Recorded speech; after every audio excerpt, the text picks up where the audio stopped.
నారా చంద్రబాబు నాయుడు గారికి, నారా లోకేష్ గారికి, పెద్దలందరికీ అనంతపురం ఎలక్షన్స్ ముందొస్తే ఒకే ఒక మాట ఇచ్చాం అనంతపురం జిల్లా జనసేన పార్టీ నుంచి.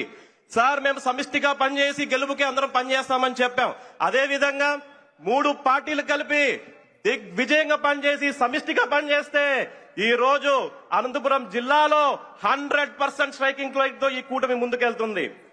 అందులో భాగంగా ప్రజలకు న్యాయం చేయాలని చెప్పేసి సూపర్ 6 లో యువతకి 20 లక్షల ఉద్యోగాలు అయితేనేం గాని, తల్లికి వందనం అయితేనేం గాని, అనంత సుఖీభావం అయితే గాని, ఆడబిడ్డ నిధి అయితే గాని, దీపం 2 అయితేనేం గాని, ముఖ్యంగా మహిళలకి స్త్రీశక్తి రేత గాని, నేను ముఖ్యంగా పవన్ కళ్యాణ్ గారు మాకు ఇచ్చిన స్ఫూర్తితో, ఆయన దీవెనలతో, ఆయన దయతో ఇక్కడ అనంతపురం జిల్లా అహుడా చైర్మన్ గా ఉన్నాను. అదే స్ఫూర్తితో అహుడాలో అనేక డెవలప్మెంట్ కార్యక్రమాలు 14 నియోజకవర్గ ఎమ్మెల్యేలు అందరితో కలిసి కూడా సమిష్టిగా పనిచేస్తున్నాం.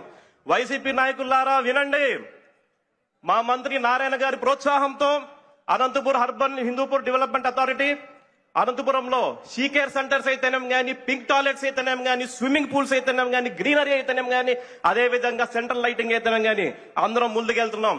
గత ప్రభుత్వంలో ఎంఐజీ లేఅవుట్లు వేసేసి ఎటువంటి డెవలప్మెంట్స్ లేకోకుండా ప్రజలకి ప్లాట్లు అమ్మేస్తే ఈ గవర్నమెంట్ లోకి వచ్చాక, ఈ కూటమి వచ్చాక అందరికి మాటిచ్చాం ప్రతి ఒక్క ఎంఐజీ లేఅవుట్ పూర్తి చేస్తామని చెప్పేసి.